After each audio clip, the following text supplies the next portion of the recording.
Hey guys, and welcome back to the channel. So in this video I'm going through the second day of this series.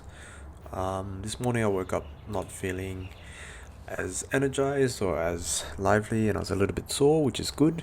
The workout is on the screen right now, so I did a push up superset with a dip, and then I followed it with a banded row superset with a pull-up, and then supersetting that again with a balance board squat.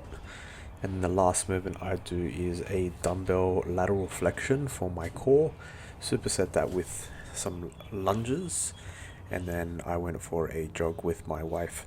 So during this workout, just trying to get getting a pump, focusing on just pushing through my muscles more than anything, and all of it just getting full range of motion. So I'm trying to even out the pushing by doing a deep dip just to get the full stretch through my shoulders. With the pulling, I'm just trying to compound movements together to get a nice pump. And yeah, with the squats, I did a boarded squat because just flat on the floor is kind of boring, and doing a bit of balance work is good for everyone. It's good to keep you stable, especially once you get older. Your balance just declines rapidly.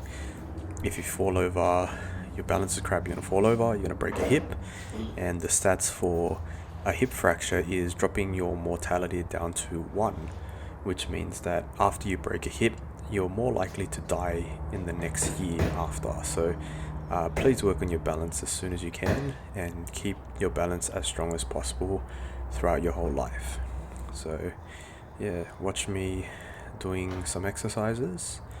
And that's the second day, so I'm feeling alright at the moment. We'll see how we feel on the third day. I usually get a bit tired by the third day, but let's keep the movement and the work in.